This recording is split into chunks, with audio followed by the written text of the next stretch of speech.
featuring Will Gavin and Master Tess Fassian. And a squad of big-name contributors. The S Word From talkSPORT.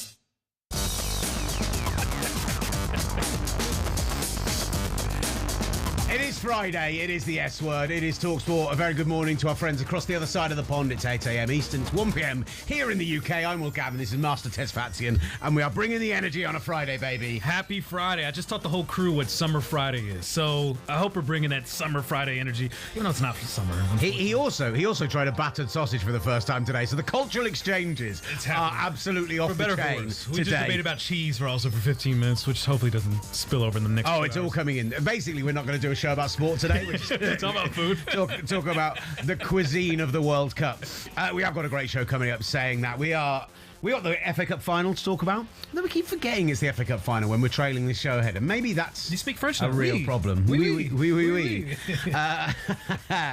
We'll be talking about a massive weekend in the Premier League and across all the major European leagues as well. We've got some great guests in the studio. We're going to be doing Master Damas. We're going to be doing all our usual Friday stuff. We're going to be hearing from you hopefully as well. Big show, baby. Big show. All right. Also coming up in the show, we have a talkSPORT OG. For our new fans, and I know there are people tuning in from the States for the first time, we love seeing you on the chat, etc. I'll have it open here on my laptop, so get involved. Let us know if you're enjoying the show, what you want us to talk about, etc. Maybe give us some love. You know, yesterday the Celtic chat led to some pelters coming definitely my way. I'm sure your way as well. Yeah, I mean, I got mine through the Premier League as a Super League. Yeah. There you go. So, There you go. It's all good. No worries. We're here for some positivity today. We're here to enjoy it. It's Friday, but Adrian Durham is going to be in the studio, a genuine talkSPORT OG, a legend around these parts. Massive Chelsea fan presenter Kwaku Afari is going to be in the house. Guess what we're going to be talking about today as well, Master? Food? The Daily Real is back. Oh, because okay. Even better. literally every day Real Madrid gives us something new. To the point where earlier on there was a personal life drama from one of the players, and Master got so excited about it. I think it really has become like the Real Housewives to you. It is the most fascinating reality show on television, and I'm not one to consume reality TV, but I can't take my eyes away from Real Madrid right now. Love it. Absolutely love it. Look, let's kick things off with this weekend ahead. We'll be previewing the Premier League games. We'll be doing our picks for the weekend in Master Damas a little bit later on. You can get in touch with the show, of course, as well. All these lovely bits to the side of us as you look. Thank you very much, Lucy, on the other side of the glass, for making me not look like a total idiot. Instagram at talkSPORT S Word, Twitter at talkSPORT S Word, YouTube there, get in the chat as well. All of those places. We're talking a lot about the Premier League coming up today. We have got, of course, West Ham in action, that relegation battle. We will be talking plenty about the European chase going on. But here in London, there is an English showpiece, one of the great games in world football, the culmination of the oldest cup competition on the face of the globe. And it's at 3 o'clock on a Saturday. That's basically unheard of. The FA Cup final is on the way. I always enjoy the FA Cup final, but this one, I don't know. I agree with you in the fact that maybe it's not being talked about enough, the reality of the circumstances. It'll be interesting to see if Manchester City and Chelsea are able to sell out their allocations, truth be told, as well, considering the hype and the anticipation. And also because Manchester City struggled to sell their allocation in the semifinal. But it's still a major cup. I always enjoy watching the FA Cup final, regardless of where I'm at in the world. But when I'm here in London, especially, going to the pubs and seeing the excitement, usually the sun is out. It's always a really nice day. It is still a special competition. And so hopefully we get a great game. But, you know, my problem is we've been maybe accused of a little bit of negativity around some of it, and we are guys who love football and love watching football. And tomorrow we are going to wake up, and of course we will be watching Hearts against Celtic at lunchtime, and then we're going to be watching the FA Cup final, and we're going to be drinking it all in, enjoying it, listening to it on talkSPORT, whatever you're going to be doing. Well, because there's no Premier League on. So many great storylines for us to tuck into, and yet I don't like. The Yonk group chats have been going off, right? The fact that this isn't the last game of the season is annoying a lot of English fans. I don't know why that happened, though. I don't know why it changed. I'm guessing the schedule fixture congestion. You were accustomed to seeing a Man City being in both competitions in the Champions League final and the FA Cup final, but it's kind of worked against them this year because the schedule fixture congestion that they're dealing with right now is because of the FA Cup final. There's a lot of stuff to do with the FA Cup final. It's to do with Wembley availability. It's to do with when the Championship and the playoff finals are going to be. It's to do with when Harry Styles has to come to town and play. Gotta always be mindful of Harry Styles. It's to do with the World Cup as well. It's to do with all of that. I'm less bothered about it being the last game of the season, actually. I've not been so annoyed about it. And like I said, Miguel Delaney did a fantastic piece about this in the Independent today, right?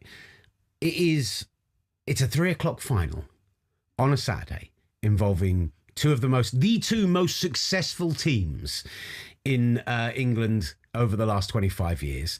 It's got an English head coach who is participating in his first ever cup final after just 6 games in charge, looking to become the first English head coach or manager to win the FA Cup since Harry Redknapp in 2008. He's going up against one of the greatest managers, if not the greatest manager of the past 2 decades in world football. It has got so much potential romance, so much to be excited about, and yet it feels like the Asterix Cup final. It feels like, with the 115 charges hanging over, with people being excited about Man City going and potentially winning the Premier League, with Chelsea and everything going on behind the scenes, with will Xabi Alonso become the manager? But we feel like we're talking more about those storylines and the fact that there is a game of football for a major piece of silverware being played tomorrow, and it really feels like the general approach from the wider football public is a bit towards this FA Cup final, which it shouldn't be. It should be the showpiece. It should be the thing we're excited about. It should, but the other part to this is that it's always about the magic of the FA Cup. What magic is there with Manchester City if they win the FA Cup again? What magic is there with Chelsea, as much as they failed backwards once again this season? What magic is it that they somehow fail their way into another trophy in a term of chaos?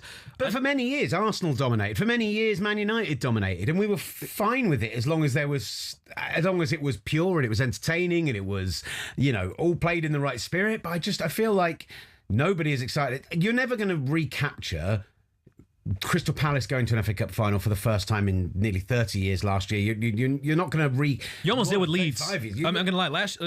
In the semi-final, you had Leeds and Southampton, regardless of what you think of the Spygate situation.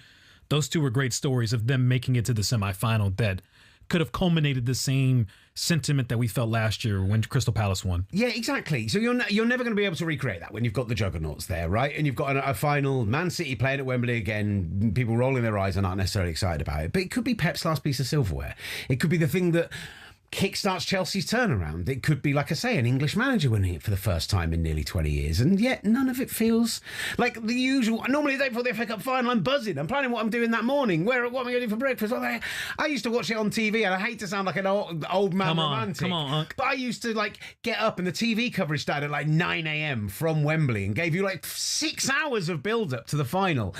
Big interviews, going and looking in going to the local communities and doing so much cool stuff. And yeah, we're doing some great build-up on talkSPORT, but I don't know, it doesn't have that same fervour, that same magic, that same excitement I'd normally have about it, to the point where this week, when we've been getting hyped about all the great football coming over the next couple of weeks, Villa being in a European final, the run-in for the Premier League, what's happening in the La Liga relegation battle, all of that stuff, the Championship playoffs and all that stuff, the Scottish Premiership, all of that stuff kind of is taking precedent in my mind over the FA Cup. And I sound a bit Rory Jennings when I do this, but it's the oldest cup competition. This is meant to be the showpiece, and I'm just not feeling very showpiece about it. I think that's a fair sentiment to have. Again, with City, it almost feels like this cup competition is happening, this final's happening in the midst as they're trying to compete with the Premier League, and it feels like the I don't want to call it an inconvenience because it is a trophy. It is the FA Cup final. But having to turn back around afterwards, I think a lot more eyes are on Man City going to Bournemouth on Tuesday, and if they potentially drop points and Arsenal wins on Monday, then the Premier League title has been decided. So I feel like there's a lot more. Do you think if they were already out of it, say Arsenal had already won the Premier League and this was Man City's only chance at silverware? I know they've already won the Carabao Cup, the EFL Cup this year already, but if this was if that had real jeopardy on it for those then you got the romantic narrative of this is officially potentially Pep's last chance at getting a trophy. I think that narrative would be much stronger going into this week, going into this weekend. But the simple fact that they are still alive for the Premier League and winning the title, and the simple fact that there's still some doubt that people have that Arsenal will find a way to stumble across a domestic treble on the table here, guys. Exactly. Yeah, so I think that's kind of what everyone's still waiting to see how it plays out. And then on the other side with Chelsea, they've just been in poor form. It's I mean, you can blame as much as you want whether the hype is existing or not, but these fan bases aren't even talking about this. The Chelsea fans that I know are not talking about this. And the truth of the matter is, neither fan base, Manchester City or Chelsea, are going to talk about this FA Cup final unless they win it. Then there are going to be the most obnoxious people in the world Saturday evening because an Arsenal fan. They'll be talking about how they won the FA Cup, and in the midst of everything going on, either City will be able to do a double, going for a domestic treble, or Chelsea, in the midst of chaos, once again, is able to find a trophy. So chaos or trophies, baby. Exactly. So I think that's kind of what they're all nervously waiting for, is that whether they'll be able to have the bragging rights afterwards, but they're very quiet leading up to this. That much being said, City did leave Haaland, they did leave Shirky, did leave Jeremy Doku on the bench midweek against Palace and won comfortably. Chelsea finally got off the slide in the Premier League. They didn't lose a game. They have, in that time, they've also won the FA Cup semi-final. Those are things that have been slight positives. Those are things that did happen. There are, I heard twice this morning on the breakfast show on talkSPORT here in the UK, a guest being asked not who's going to win the FA Cup by how much, because there's such a conviction that Man City. But who knows? Maybe we get some Pep Guardiola final chicanery going on, and he does something wild, overthinking it, kind of. But I don't know. I'm trying to G myself up here. I'm trying to get myself excited for it. I get it. This is very admirable of you of trying. It's the effort is what counts, and I hope the effort you're giving right now is similar to the effort that we see from Chelsea at Wembley. But I'm afraid that will not be the case, unfortunately. We've also got other news from around football. For people, we will preview the FA Cup from a footballing perspective. Quaku's joining in the studio later. I think there are ways that Chelsea go and win this game of football. I absolutely 100%. Yes, there is. There's plenty of excitement to be talked about on the field. Man City putting in a brilliant performance despite dropping a bunch of their stars in midweek. There's loads to get into with that. We will do with Quaku. We'll do it a little bit with Adrian Durham as well, who's our host out there for the game tomorrow. But let's just do a little bit of breaking news from this afternoon, broken this morning, in fact, on talkSPORT. Michael Carrick has been offered a 2-year deal to be Manchester United manager. They are aiming to get it done by the weekend, if they can. A 2-year deal with a year's option on top. Steve Holland is going to be staying on 2 with the team. I mean, it's very difficult to say at this point this is the wrong decision. I was a guy who came on radio after 3 games and was like, do you have a better option right now? Let's give this guy a year and see what he can do. And I think most Man United fans, it feels like have been won round by that. There are some who like the glitz and the glamour of some possible other names. I feel like 32 points from 42. They'd be top of the Premier League based on the form table since he took over. What more could he have done? There's a lot of rebuilding to do in the summer, but this feels 100%. Like the right decision to me. I think it is too. I think a lot of Man United fans, unfortunately, just have PTSD because they've been trying to find the Sir Alex Ferguson replacement. And once again, you're kind of tapping back into the past to find someone that can bring back that nostalgia, bring back that identity that Manchester United has had for so long, that so many generations have been able to enjoy. And is it going to be Carrick? It's more so they're trying to protect themselves in the event it does not work out. And in the event that after 1 year, this thing, it goes sideways once again.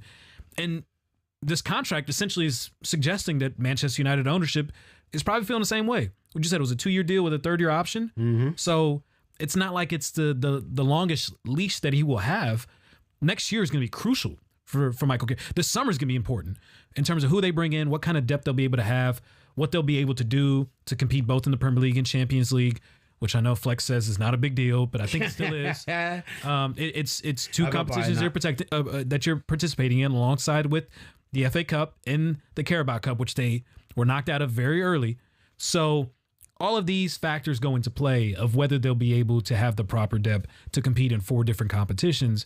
And that's something that I don't think we've seen from a depth-wise from Manchester United in quite some time. So are we going to hold that against Carrick if, in fact, they're not able to bring in the adequate depth that he needs to compete on all fronts, and then they can cut their losses at the end of next season? It's a tough position to be in, but that's the spot that they find themselves in. It's not the most convincing sign of approval from the board that it's only a 2-year deal with a 3rd-year option. But I'm not out here looking for them to give him a 5-year mega contract. I don't think that was necessarily the way to go down. I think Carrick is going to take the job on. He's too steady for it to let that affect him. I think this is a great decision. It's a great move from Man United. I'm really on board. Do you think he'll make it through the next year? Yeah, I do. I think they have to do a lot more than maybe some Man United fans realise. That squad is not in a great state right now. Like, we've already talked about their midfield, if and when they lose Casemiro, if and when they lose Ugarte as well, which is a move most Man United fans are happy to see happen. But essentially, you've only got Kobbie Mainoo in the middle. What are you doing up top? What are you doing at fullback? Like, there's loads of question marks about this team. Depth is clearly an issue as well. When you're going to be playing in Europe, you're going to be playing on four fronts. So all of those things. So they need to not just back in with a contract, they need to back in with some money as well. They need to show that they are going to do some smart business in the market. All of that has to happen. But as a coach, as a guy with, in terms of tactical nous, as a leader of men and a guy that knows how to train people up and knows how to bring the best out of people, I think what we've seen from him so far in his career is all very positive. This does, like...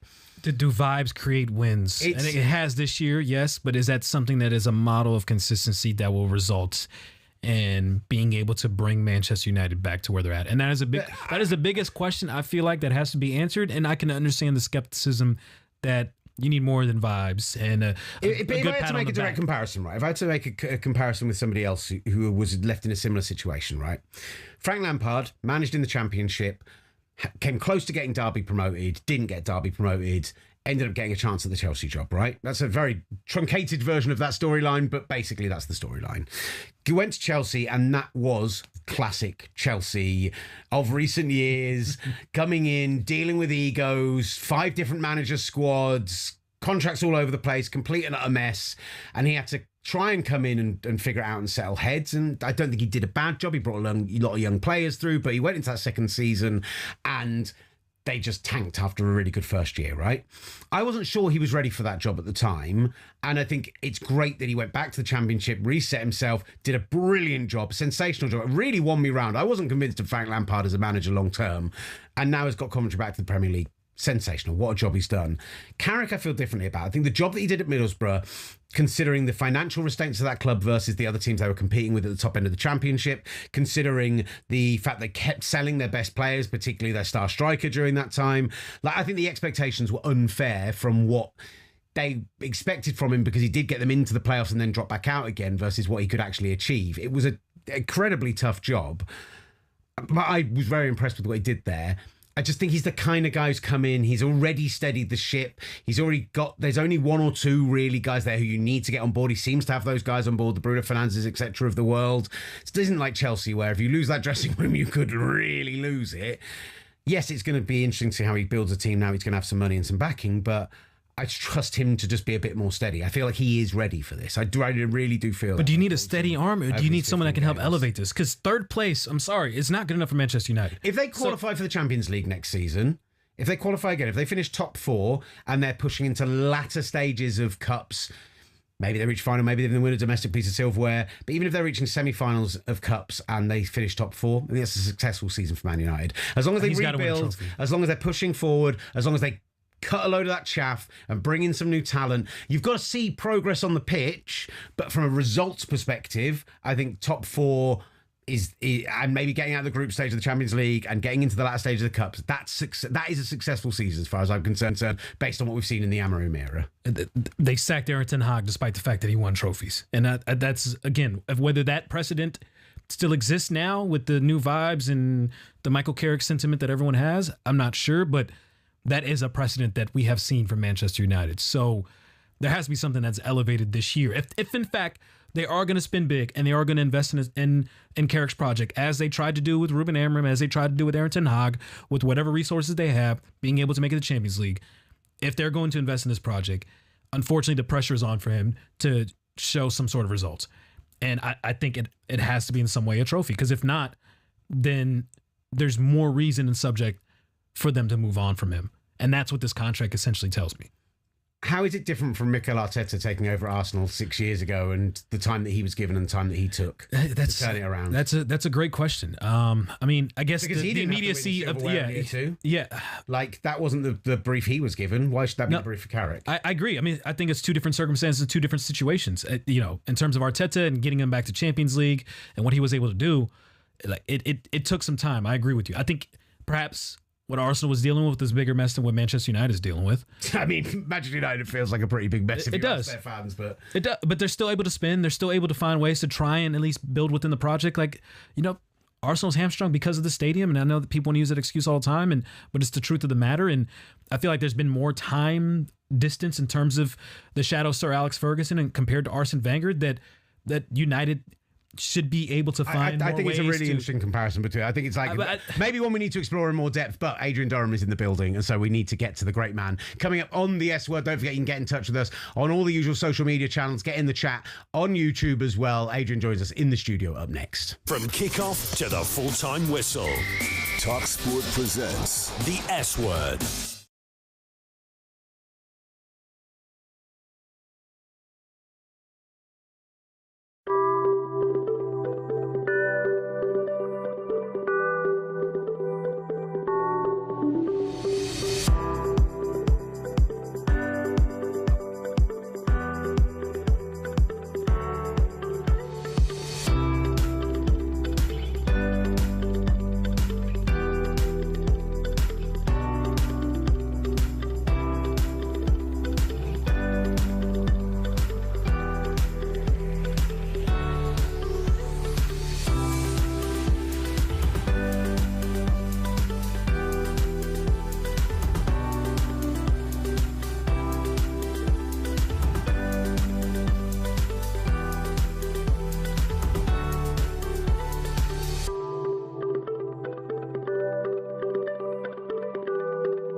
talkSPORT presents the S Word. High energy exchanges, fiery fan reactions, and the biggest football debate. The S Word. From talkSPORT. You're back with the S Word on talkSPORT. Will Gavin, Master Tez Fatty, and huge weekend of live football coming for you across the talkSPORT network.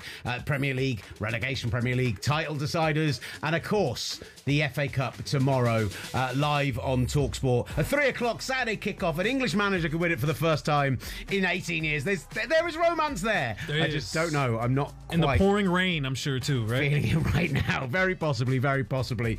Don't forget, you can get in touch with the show on Instagram, on YouTube, on X as well, at talkSPORT S Word. Get in the chat with any of the topics we're discussing today, including that Carrick contract and the FA Cup final. And so I'd say the man who is going to be hosting the FA Cup final for talkSPORT tomorrow is going to be at Wembley. You are doing that, right? I'm not just saying this. That, yeah, Good, yeah, just making sure. I just made that claim because I assumed because he's the king of live sport, Adrian Durham is in the building. I'm taking the day off.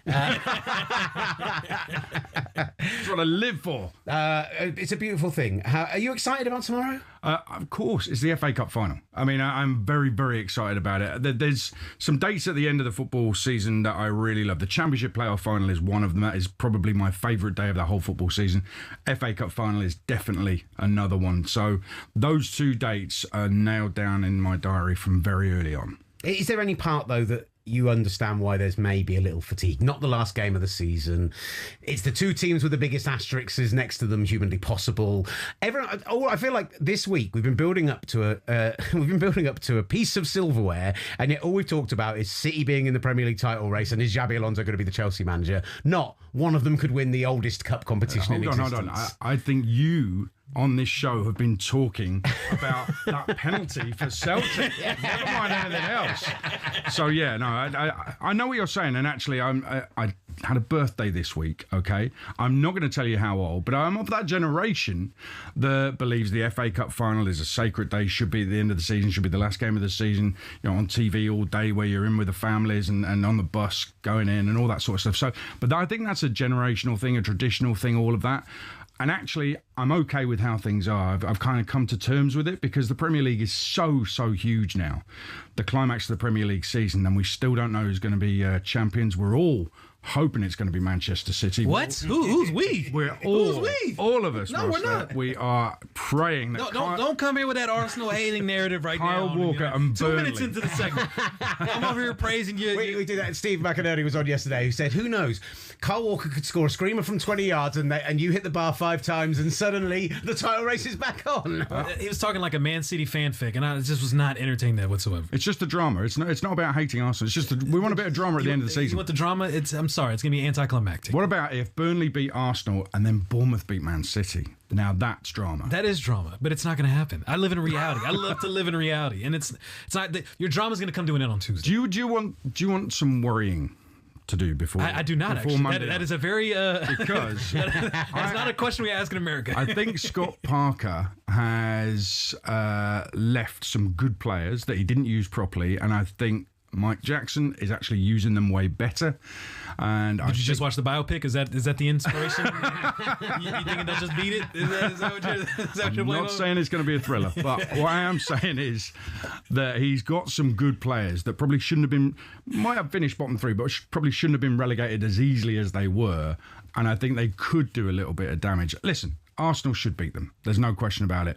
But I think if you underestimate Burnley, I think they showed in the last couple of games, even though they drew one and lost one, that they're a different proposition to what they were under Scott Parker. So I came in the studio bragging about the quad when it was a thing. Very bragging. He came in going, "It's quad day, baby!" like slapping his legs and in only that brash way that our American brethren can. And then it was dropped down to a treble, and we're working with what we got. Okay, You're taking the double, and then it's going to be a single, now you're talking burgers. That's a whole different thing than what we're dealing with right now. But now, people in the studio, the office, Flex, who's been very anti-Arsenal, he telling me congratulations on the Premier League, and I've had to tell everybody to calm down. It's not over yet. Still got to get the job done. I agree with you. Monday will not be a cakewalk, but I feel like I have to say that just to make sure that I'm not jumping ahead of my skis and making sure that Arsenal fans show up on Monday with the same energy and excitement that we saw against Atletico Madrid in the Champions League semifinal second leg. Because, as you said, if the energy's not there, the atmosphere's not there, if we're being very pretentious in the fact that we think it's all over, that's unfortunately where Arsenal finds a way to slip up. Okay, if it's not going to be a cakewalk against Michael Jackson's side, it's going to be a moonwalk. Did you hear Jack Wilson on Breakfast this morning, by the way, who was asked, and I wanted to put this to you, you're only allowed to win one, Premier League or Champions League. Why one? Which is more important? No, come on. No. This is a hypothetical. Both. Entertain it. Both. You can only win one of them. What's more important? There's a simple answer to this. There is a simple answer. First ever Champions League or the first Premier League in 22 years. They are 3 matches away from winning both. Why do I have I'm to guaranteeing you one right now. Guaranteeing you one right now. Slipping it across the table. Come on. Which is more important to Arsenal? There's a side of me that wants to say the Premier League because of what's happened the last 3 seasons, but they've never won the Champions League. And if you could guarantee me that reality and never having to hear when I go to the Emirates or any other stadium in England or in Europe, Champions of Europe, you'll never sing that. Like that, I would love to get rid of that song. So I think I would probably say Champions League. One of the things when I'm talking about Chelsea is I always mention that they were the first London club to win the Champions League, and then they went and won it again. And I think that's a huge problem for Arsenal fans. They hate the fact that Chelsea got there first. With an asterisk, though, remember. They investigation. Those there's going to be a asterisk. big asterisk next to Arsenal's name, whatever they win, I promise you. Oh, for what? And this is the reason. Arsenal fans don't understand why the general public, the neutrals, dislike them. There's an Arteta thing going on there. But I think the bigger reason is VAR has ruined football for a lot of people, and what we needed was to celebrate football. We have a feature on Monday nights on talkSPORT where we embrace the joy of football, magic moments we call it, and we talk about something magical that's happened over the weekend. It's embracing the joy of football, okay? But I don't think Arteta's Arsenal are actually doing that. They're not bringing the joy of football. And this is why, if Arsenal fans want a reason why the neutrals don't want them to win the title or win the Champions League, it's because they're not really entertaining us in a time when, because of VAR, we all needed some entertainment. They've gone the other way. But that's the glory days of the Premier League, the throw-ins, the set pieces, the 1-0 match. That's what everyone's always bragged to me about in America. What we missed out on is the glory days when it would be a nice little scrap and people going at it in the physicality. Isn't that essentially very similar, parallel to the style that Arsenal's playing? Tell me, what is the difference from the time 30, 40 years ago where everyone talks about the glory days of the Premier League compared to the style that Arsenal's playing right now? The difference is that we have VAR now. That has killed a lot of the entertainment for certainly match-going fans. I don't even enjoy watching games with VAR on TV. So I think that we needed something to hold on to. So Klopp's Liverpool, for example, gave us some real entertainment.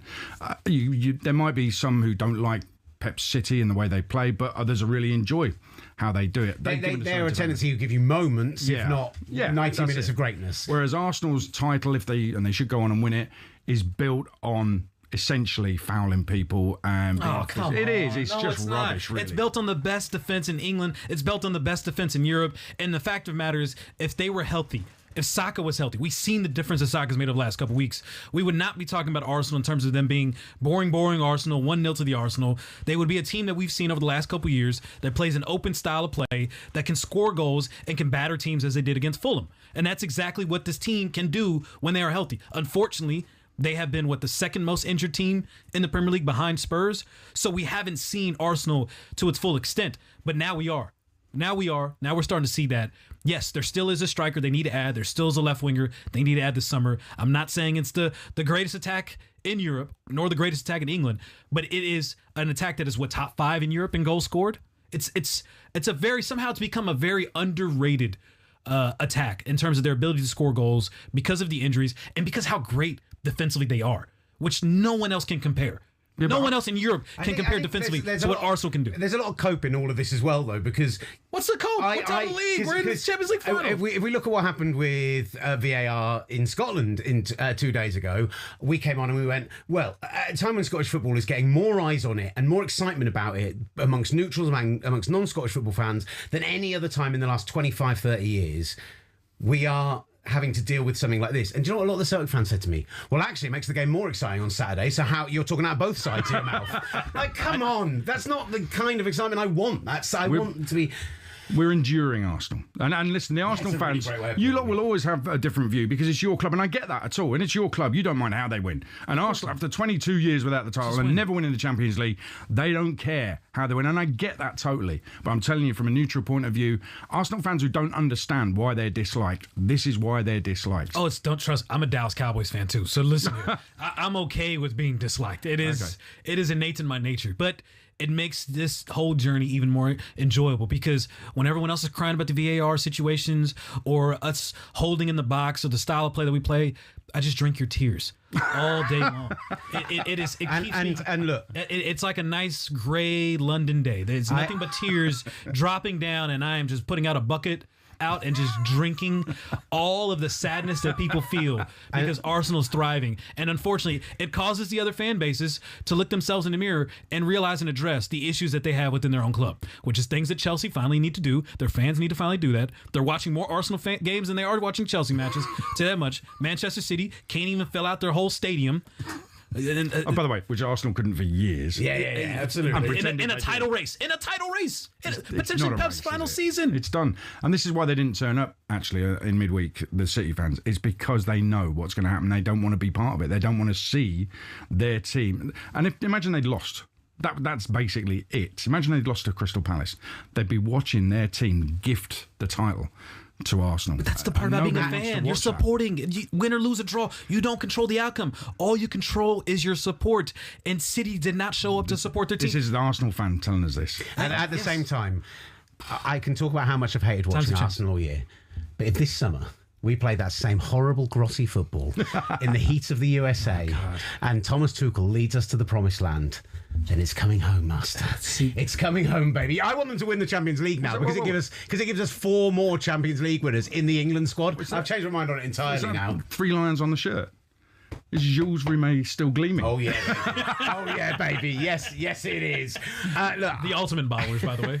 Oh, the ultimate bottlers. How many World Cups have the USA won? How many have they? I mean, I guess I'd usually would say in my lifetime, but I don't know if I could say that about yours. No, that's fine. Yeah, all the glory years and all the moments that I've seen from England, I haven't seen much. I thought you were going to bring up 1950, which I wasn't around for, just when the USA beat England 1-0 in the World Cup with a goal scored by a man from Haiti, who I don't even think are invited to this World Cup. Oh, they made this World Cup. Okay. They did make this World Cup. No, I mean, the fans aren't invited. Stop by say. I've seen the visa issue. That's all. Yeah. We'll make some calls. We'll try and get this organized. We'll figure this out. We were meant to get you in to talk about the championship. Yeah, sorry. So just a very quick word on that. It's obviously been a huge topic on the show over the last few days, and the more and more comes out about it. In your mind, what is the ideal outcome when they meet on Tuesday for football, for the championship, for all involved? I can see why people would want Southampton kicked out of it. Okay, I get that totally.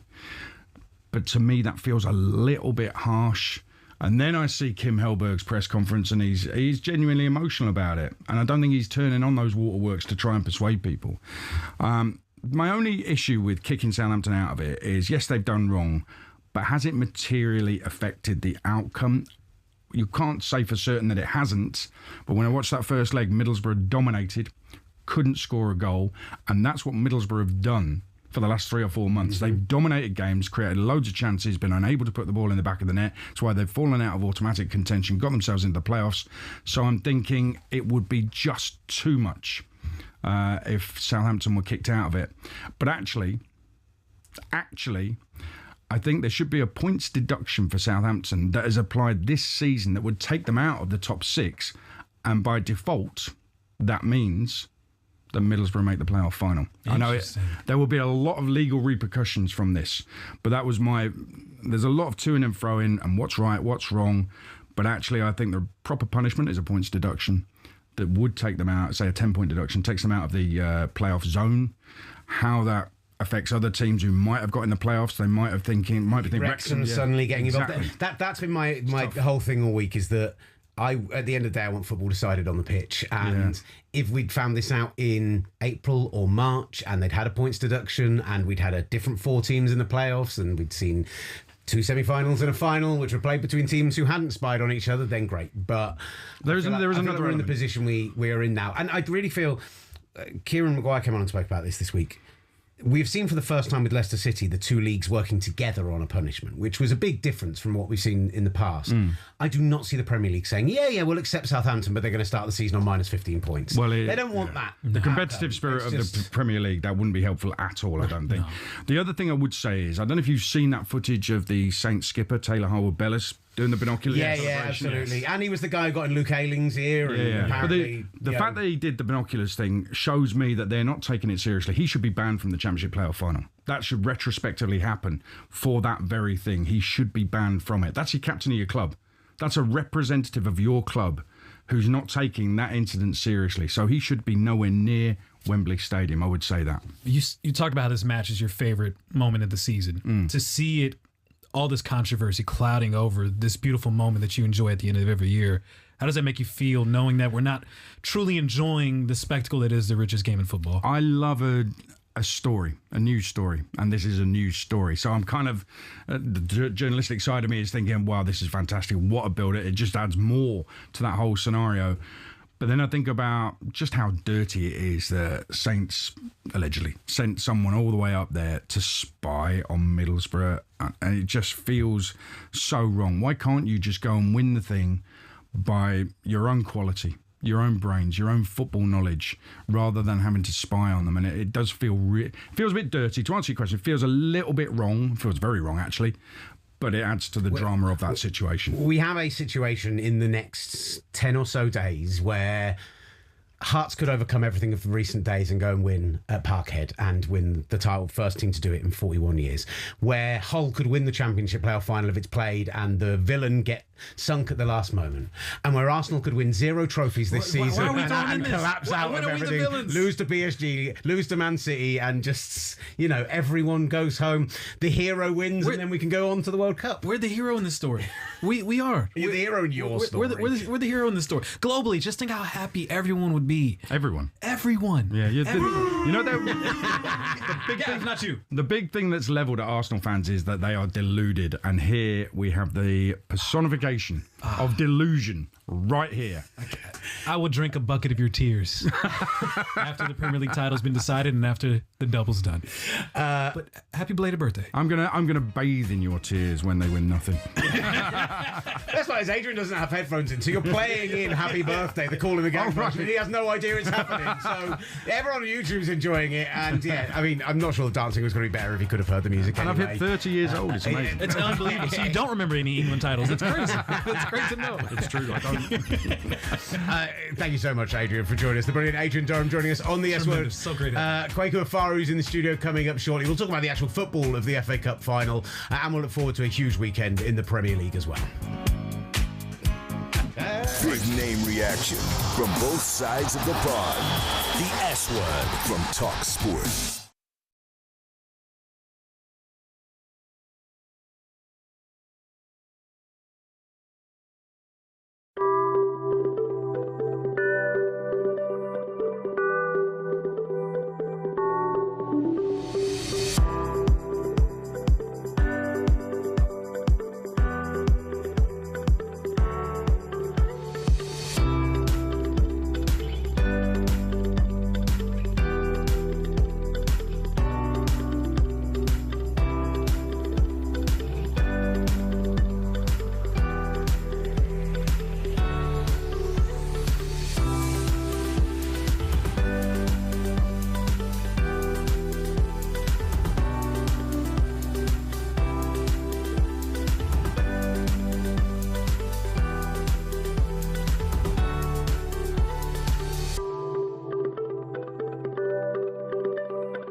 presents The S Word. Listen again and subscribe. Wherever you get your podcasts. And on the talkSPORT USA YouTube channel. Producer Sam's angry at me because when Adrian Durham came on in the last segment, I didn't read him the sensational intro that Sam wrote for him. I'm going to read it now and he can play it back to him later because I've read it and it's really good, buddy. I'm really sorry. It says, now it's our great honour to introduce our next guest, an absolute bona fide legend around these parts. One of our favourite people, Chief Live football anchor, 2023 ARIA's best speech presenter, author, dog and recent hedgehog cohabiter, Peterborough fan and fellow football nerd, Adrian Durham. There we go. I did it. Smiling with so much joy. I think we should also, when the guests come in, let's clap them in as well, as I really don't want to do with this next guest after what happened in the last few minutes. Look, we just bonded over being Dallas Cowboys fans. That's why it's been a pretty eventful season, fair to say, for Chelsea. Sacking two managers, booted out of the Champions League, struggling to secure themselves European football, and somehow find themselves with a chance of a major trophy this weekend. It's chaos and trophies, Another as season it of Chelsea. always is at Chelsea. They face Manchester City this Saturday, live on talkSPORT. There are never any guarantees in the FA Cup. Wide to Neto, who's in the area, produces a cross. Enzo Fernandez is there, and he heads it home. There's a sense that there's no accountability, that they have no consequences. And we have got some good players. There's some genuinely world-class players there. Palmer is striding up to the edge of the area, gets it back, and arrows it into the top corner. There's always pressure. There's pressure to win every game, but this game as well, there's pressure. You have to accept that and embrace that. And the Eagles have landed it. Crystal Palace win the FA Cup. Every year we were there. Even last season we were in the final FA Cup. Gonzalez again. Oh, one of the great Wembley semi-final goals. You can win or lose, but at the end when you arrive at the last stage, just being there, fighting for the titles, that define the club. The first side in the rich history of this competition ever to make it through to 4 successive finals. Well, I'm delighted to say that joining us in the studio now is talkSPORT presenter, content creator, and most importantly, massive Chelsea fan. Kwaku Afari in the house. Kwaku, how you doing, brother? I'm good. Happy to make my debut on the S Word. Oh, and Cowboys fan. Hey. He know we them boys. Yeah, Come on. we them boys. Yeah, all right, let's get out of the way. You've won a Super Bowl more recently than us, but you've also not been back to an NFC Championship game since. We'll do it. We'll go back and forth. Anytime you want to come to Dallas for a game, let me know. I'll hit you up. I'll make sure you. Where's my invite? You're a Niners fan. You're a hater. A big hater. A hater. You should hear him in the group chats, man. I get called delusional. I get called all the words. That's because you keep thinking you're going to win the Super Bowl and then barely making it into the divisional round. I also got a spot in LA when we were in the Super Bowl. There we go. I got rolling out the red This is carpet. our year. I got you. The Schottenheimer love is true in this household. Also, you were also a pitchside reporter Club World Cup, weren't you? I was there covering it. I'm going to take 20 minutes off. Is that all right?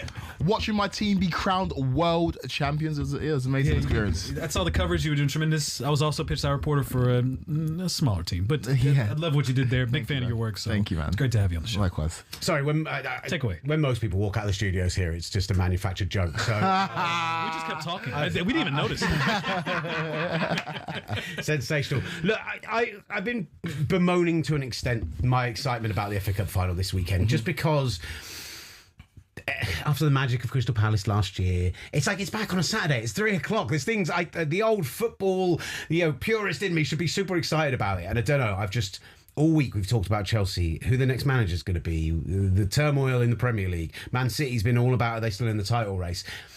What's the feeling amongst Chelsea fans going into this weekend, considering it's the most down season you've had since Mourinho's second year, and then now it's could culminate in a trophy?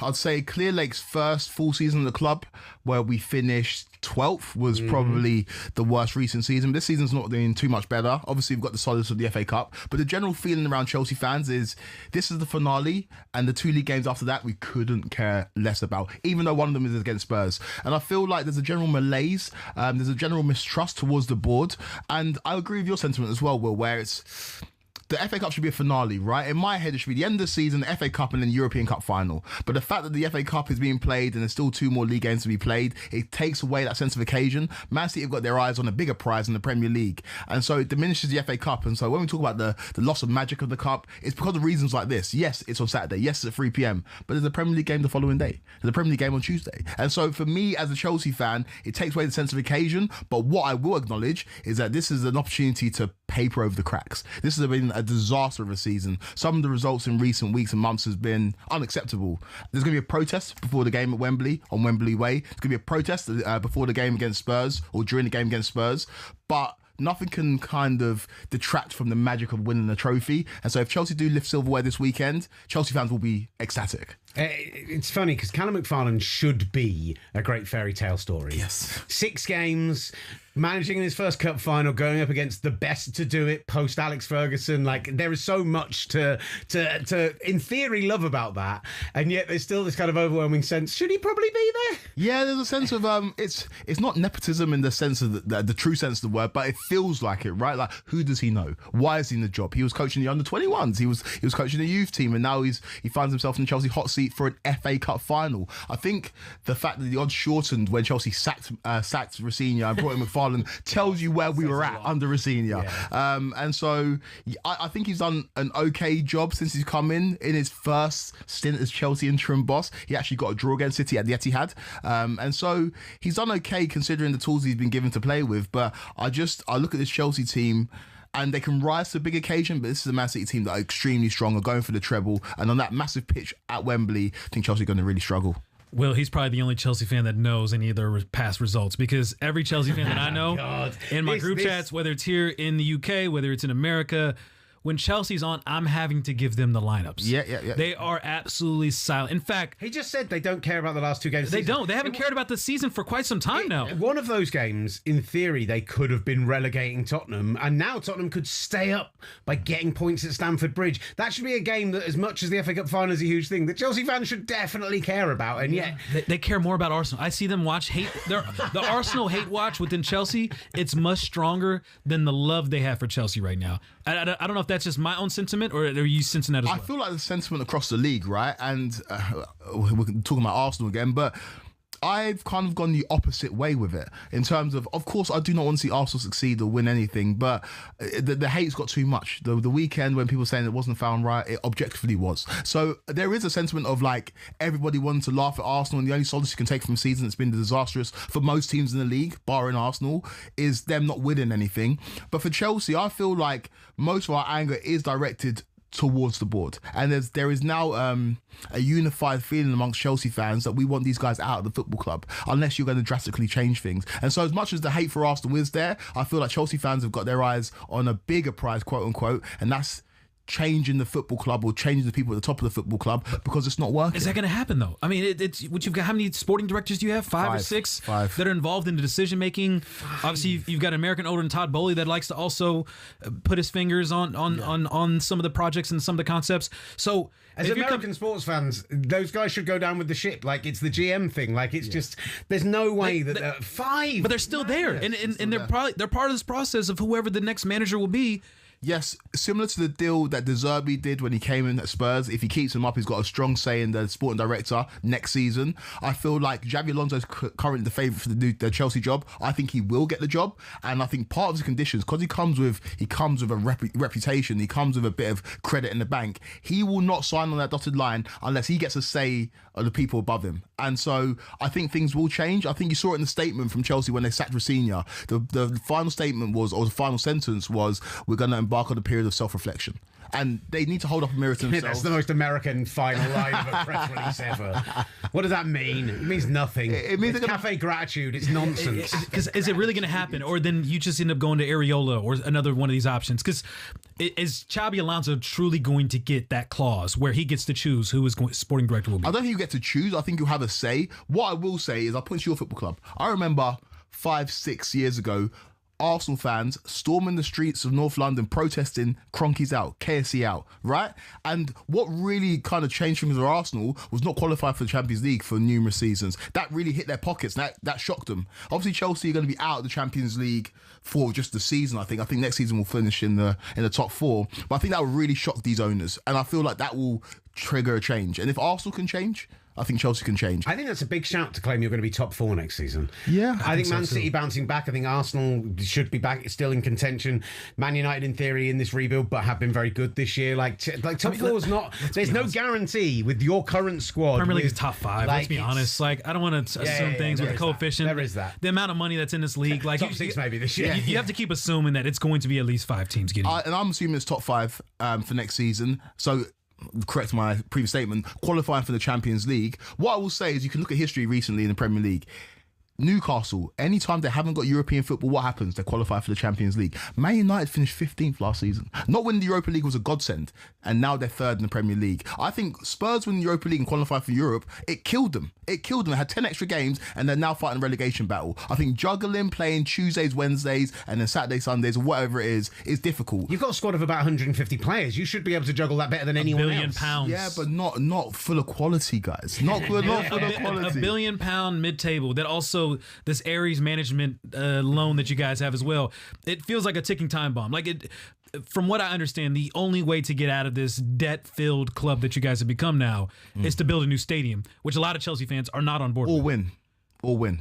Is it going to be enough? Yeah, winning is enough. Winning is enough. Because I hate the fact that I'm bringing up Arsenal consistently. Yeah, but I didn't do it. I didn't do it this time. I didn't do it this time. But I look to you guys, 21-22 season, finished 5th.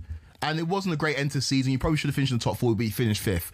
The next summer, you signed Gabriel Jesus and Zinchenko. Jesus is no longer a factor at Arsenal, and Zinchenko doesn't play for the football club anymore. And you went from finishing 5th to being on 50 points after 19 games within a summer. So football, we can talk about projects and needing time. It can change very quickly. I've just outlined that Man United finished 15th last season, and they finished 3rd this year, having beaten under Carrick, Arsenal, Liverpool, and Man City. Football is a very quick process. And Chelsea, right? And yeah, okay. I'm throwing you a bone there. Don't act like I'm putting you down Chelsea, there. Real quick, 10 seconds. If you win the FA Cup, you'd be in Europa, right? Would you want that? No. I don't want to be in European. I don't want European football. But all right, we're going to talk about that game. Are you okay to stick around? Of course. There we go. We'll dive more into that. Yeah, we haven't talked about that game yet. We haven't previewed the games for the weekend. We just talked about Arsenal. Yeah. That's your fault. Can we just take him off a show one day next week? I don't care. Like, we can still pay him if you want. I just need to not talk Arsenal for 24 hours. Absolutely not. Sorry, I put my exec producer hat on and went, no. Listen, in this next hour, we will get to Masterdamus. That's what that's the feature's called. As we will do our predictions for the weekend. We will talk about that Scottish football clash as well. Huge game. It's Celtic against Hearts. And of course, we will actually talk about the football in the FA Cup final up next here on the S Word. From the touchline to the terraces, talkSPORT presents the S Word.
S Word.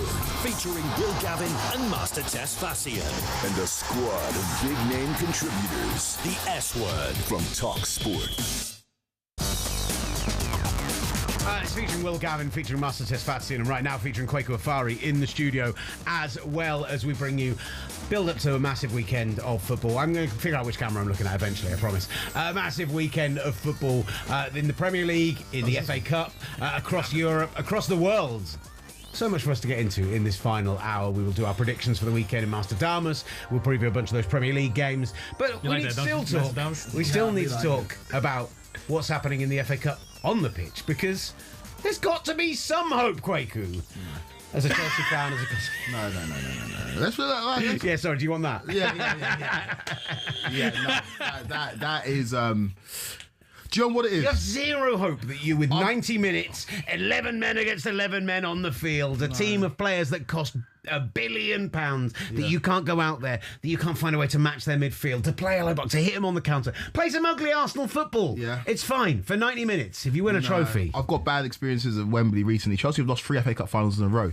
2020, lost against you lot. 2021, lost against Leicester. 2022, lost against Liverpool. And I'm not even including the League Cup finals that we've lost multiple. We've got a terrible... I was at that Pens game. It's one of the worst games I've ever done.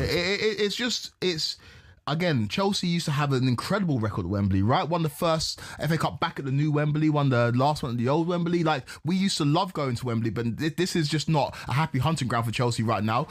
But what I will say is that City's record at Wembley recently hasn't been amazing. Lost last year in the final against Palace. Lost the year before against Man United. So they don't want to lose 3 in a row. But I just think if you look at the talents of the team, you look at the abilities of the squads, we'll give it a good go. We'll raise our level, but ultimately we'll be on the losing side. If Chelsea's able to find a way to lift that FA Cup trophy, how would they do it? How they'll do it is for our superstar players. And I expect Reece James to be fit for that game. I expect Enzo Fernandez, who I've been torn on as a Chelsea player, I expect him to show up. I expect Cole Palmer to show up, right? Cole Palmer's a player that's not guaranteed to be on the plane to America. He's not definitely going to the World Cup, and he is a big game player. I've seen him turn up in finals before. I've seen him score in the final for the Euros for England. So I think our big game players are going to have to turn up, and we're going to have to be very solid. 10 months ago, he was playing in the Club World Cup final, and we were talking about being one of the best players on the planet. Yes. Exactly. Exactly. The number 10, the center, the focal point of this England team pairing. It was going to be how do you fit him and Jude Bellingham into the same team? Yeah, like, because they were both world class. Jude is going to be back to his holding midfield position. Yeah, exactly. I like Jude as an 8, by the way. I think it's a shame for me that he's had to kind of move more forward for Real this season, but where has Cole Palmer gone so wrong in 10 months? You know what it is? He's carrying an injury. So he was injured in the game against Manchester United earlier on in the season, injured his groin, was out for a few months, and he's never really fully recovered. I don't have the intel, but I believe he needs surgery. But there's a World Cup on the horizon, so there's so many players. Look at the way Saka's playing, right? And I know he's come to the fore in recent weeks, but he's carrying an injury. He probably needs surgery. But because you've had Cole Palmer's gone from playing the Euros to a full season, to the Club World Cup to a full season, to potentially playing in the World Cup. This kid's knackered. This kid is absolutely knackered. And in a really bad season for Cole Palmer, and this tells you how good of a player he is, he scored 9 league goals. Like, this is a terrible season for him, and he's probably going to end the season on double figures in Premier League goals. And so, yeah, he's fallen off a cliff a bit, but I expect him to recover next season. And this is, again, a strange kind of conundrum that I'm in terms of, obviously I want him to go to the World Cup for his own personal development, but say he doesn't get selected. As a Chelsea fan, it's not the worst thing in the world. Do you still... The jury still right now is up in the air for Cole Palmer. As you mentioned, last summer, everyone was unanimous. Now, people are questioning... the idea of the pen merchant, him trying to find goals in open play, that was an issue going into the second half last season as well. Do you still build this project, regardless of who the manager is at Chelsea? Do you still build this thing around Cole Palmer? 100%. 100%. His quality is I can't even question it. In his first full season as a starter in the Premier League, he scores 22 league goals. In his second season as a starter in the Premier League, he scores 15 league goals. This season, yeah, he's fallen off a cliff a little bit, but he still scored 9 league goals. Those numbers are incredible numbers for a player that's not a striker. And so I still build this project around him. And I look at player development, right? And it's not always linear. I think we were spoiled by Messi and Ronaldo saying that players are going to be on an upward trajectory for the whole of their career. Look at Ousmane Dembele, the current holder of the Ballon d'Or. Like, he is playing some of his best football, but he had 2 or 3 lean years where he wasn't playing amazing. So for Cole Palmer, I think you've got to trust the quality, you've got to trust the process, you've got to trust that 8-year contract as well. He ain't going anywhere. So yeah, we've got to build it around him. Real quick, going back to the FA Cup, I know we teased this before we went to break. if Chelsea wins the FA Cup. Which this if just keeps coming round and keeps coming round. I like to play hypotheticals. If they win the FA Cup, they would qualify for Europa, which financially would not probably be the best idea, and probably squad purposes would not be the best idea. Would you want that? I wouldn't. And again, it's a difficult one because Europa League has got more kind of prestige than the Conference League. But Juventus, was it last season or season before, paid to not be in the Conference League because it just made more financial sense. They didn't go over a certain financial threshold. Chelsea probably wouldn't take up that option of qualifying for the Europa League. But for me, I would prefer us not to be in Europe. I think that reset, that kind of understanding who you really are, and giving whatever manager we bring in the time to work with his squad throughout the week, I think is imperative and important. And the last time Chelsea won the Premier League, 16-17 under Antonio Conte, the last time we were actually in the title race, in fact, no European football.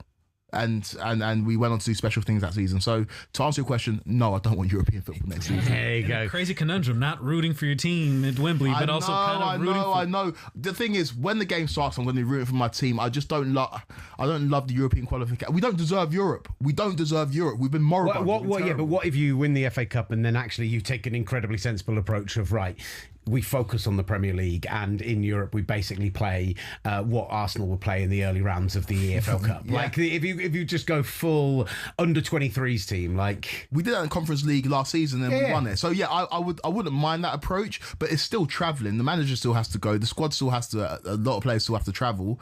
And imagine if the manager just signed it, like the assistant manager became like you're in charge of the Europa League. I think the UEFA financial restrictions more than anything is we were in financial trouble. You're right to bring it up. I know we didn't bring up manager. I don't know how much time we've got, but Xabi Alonso is currently the favourite for the Chelsea job, right? I don't get it. What, from his point of view? Yeah, quite good. If you can get Xabi Alonso to be the Chelsea manager, that's a sensational outcome for you. I do not understand why you are going from a situation where you were really not given time at Real Madrid, where you really weren't given the keys to the city, where you had to deal with all of the egos and the mess, and why you're sitting there going, there's a chance that Liverpool job becomes available very soon. I can still live off my reputation from what I did at Bayer Leverkusen because people will write off what happened at Real Madrid. I think if he goes to Chelsea and has another nightmare because it's a situation which, as much as you want to say, he might get handed a contract which allows him to help pick the sporting director, and maybe they'll finally fix the problem, and maybe we'll see a Luis Enrique situation where he's actually allowed to take control. That would be wonderful for you. If he doesn't get that, he might not get another opportunity. I really don't see Chelsea as the right choice for a manager. And I can completely understand that. Everything you said is correct. And I think the reason why it's taken a little while to get the deal over the line is that he's making sure his ducks in a row, and he's making sure he gets those guarantees. Because he's the manager who's got cachet, he's got credit in the bank, and I feel like this is an important step. What I would say is why it works for me as a Chelsea fan. He was at Leverkusen, where the squad that won the league were a young squad. They had some experienced players here and there. Xhaka was there, but it was a young squad, and he won the league with them. This is a very young Chelsea squad, the youngest team in the Premier League this season, the youngest squad in the Premier League history last season. And at Real Madrid, his experiences there was working with a hierarchy that don't allow him to have the autonomy and kind of make decisions for him. So the blend of experiences at Leverkusen and Real Madrid, it's what's going on at Chelsea right now. Young players, but with a board that are pretty interfering. And so for me, it works. It works. And with our players as well, 3 at the back, run that for 38 games in the league. And I'm not saying Chelsea title charge next season, but I might be unruly. Come to me in August. I come on the show in August. I might be saying Chelsea title charge. He's more optimistic with Xabi Alonso than he is this weekend in the FA Cup final. Of course. Amazing. Right, we mentioned Real Madrid there, and actually we do want to address this story because the twists and the turns just keep on coming. Well, we've only been a show for 10 days, right? Like we started last Monday. By the way, guys. Thank you. Appreciate it, sir. Like, and yet the one through line story, other than Arsenal, we won't talk about that anymore, has been the Real Housewives of Madrid, because it has been last night 2-0 winners over Oviedo. Gonzalo Garcia punishing that first half mistake. Jude Bellingham with the goal late on. Kylian Mbappe comes off the bench, 69th minute. Gets jeered and booed by his own fans. It's not like it's a mixed reaction. It's not like a full-blown boo, but it's a pretty negative reaction for a player who scored 41 goals this season. It's considered one of the very best in the world. He actually tees up Bellingham's goal as well, and there might have been a celebration afterwards where Bellingham has been, question marks have been over how much Bellingham was into it, and just gave him a little thumbs up and walked away. But he was asked at his press conference afterwards, and he said, I went on holiday with the permission of the club. I was not the only one. It's not the only time in my career I've been whistled. That's part of the job. Fans are not always happy, but they are always here. I'm 100% fine. I haven't played because for the coach, I've been the fourth striker, behind Franco, behind Vinny, and behind Gonzalo. I was ready to start. It's his decision. I've always respected it. I have no problem at all with Arbeloa. What I have to do is play better to get ahead of Vinny, ahead of Gonzalo, and ahead of Franco. All of that sounds great in theory. Apart from Arbeloa comes out afterwards and says, I didn't say any of that. Just comes out afterwards and says, I wish I had 4 strikers. I don't have 4 strikers. And I certainly didn't say anything like that to Mbappe. He tries to justify it, saying he probably didn't understand me. I don't really know what to tell you. I could never have told him I had a 4th striker. But it's clear that if I don't play him, he can't play. Like, how... Between the Florentino Perez press conference earlier this week, the interview he's done afterwards, Jose Mourinho back at the club, how do they find another way to ratchet this up another notch? Tchouaméni and Valverde, it's honestly an insane institution. And again, they are the biggest football club in the world. Their history, you can't question it. But in terms of the day-to-day running of that football club and the entitlement of not just the president, but the players as well, it seems like the most toxic situation in football. It's insane. And like you said, and the fans... More toxic than Chelsea. Which is crazy. Somehow. Because Real Madrid fans are, to me, insane. People want to talk about Arsenal fans being insane. Real Madrid fans are insane. Will, you outlined he scores 41 goals this season. 2 years without a trophy, though. 2 seasons without a trophy. Goodness gracious, the sky is falling. It's a different standard. I mean, Chelsea fans feel the same way. When a manager is not producing, they'll sack him in 3 or 4 months. It's a different standard that Real Madrid fans have, but it's a standard Florentino Perez set. Yes. Like, he is the one that created the Galacticos. He is the one that has wanted to have Real Madrid, especially in the last couple decades, rising above the norm and becoming the beacon of not just Spain, but also Europe. Now they're holding him to that same standard. The fans are, and he's kicking fans out because they've got Florentino Perez signs out. He's, arguing with fans at the match, calling for elections. Like, you can't be upset that the fans demand something that you said when the ultimate idea of Real Madrid is no one is bigger than the club. Yeah, I understand that, but when Perez gets bored and he gets an itchy finger and he embarks on one of these Galacticos projects, it doesn't normally yield league titles. It doesn't. Look at the original Galacticos project when he brought in R9 and Beckham and Zidane. They didn't win much. They didn't win many league titles. I think they won 1 league title. Like, you think about the second phase of the Galacticos project when they brought in Ronaldo and Kaká and Benzema. Yeah, they won a load of Champions League, but in terms of league titles, they weren't prolific. Barcelona will still win the majority of league titles. And then this final phase of it, which I think will be final phase. I think Perez is not long for the job. It's clearly not worked. You look at Kylian Mbappe, who objectively is one of the greatest footballers of all time. I'm saying it already, of all time. But he's come into a Real Madrid side who just won the Champions League and they've got nowhere near it. It might be one of the greatest footballers of all time in theory on the field when you watch him, but goes to PSG, is a headache. They don't win anything, certainly not the Champions League. Goes to Real Madrid, seems to be a headache. The players don't seem to be getting along with him. He's clearly a headache for his manager. And I want to know, for you, from a unique perspective, because we've given our opinions on this all week. Yeah. You've seen Jose Mourinho at his very best. Yes. You've seen him at the height of the special one. And you've also seen him at his absolute very worst. Is there any world where this post that era Chelsea Mourinho, post Benfica Mourinho, post everything else can go in there and go, I'm the man to reset this midfield, to figure out our problems at fullback, to sort out Kylian Mbappe, get him and Vinny playing in the same team? Is there a world in which Jose Mourinho, with that iron fist, can actually go in there and make it work? He's run previous football clubs with an iron fist, but he needs to purchase a velvet glove because it needs to be a little bit softer than his approach at a recent. Again, this is Jose Mourinho. He's my favourite person in the history of football. Like, wow, he shaped the way that I kind of view football, whether that's right or wrong. He's changed a lot, though. Yeah, it probably does. It probably does. But is that like his Michael Irvin moment? Yeah. I said Michael Irvin was my childhood hero. I said it makes so much sense. Jose Mourinho. You won't delve too much into why that makes so much sense. But again, I'm just surrounding myself with the wrong people. Is that what's happened? Maybe. Yeah, that's where it stands for something else now.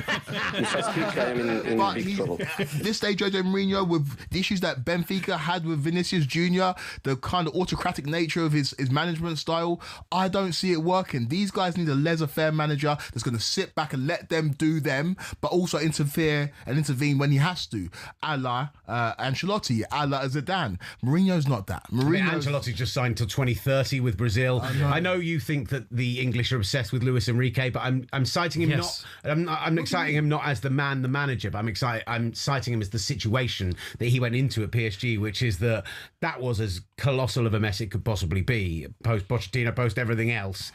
And he went in and was like, well, if I'm coming in, I'm running it. It's what you want to happen with Xabi Alonso. 100%. I just don't...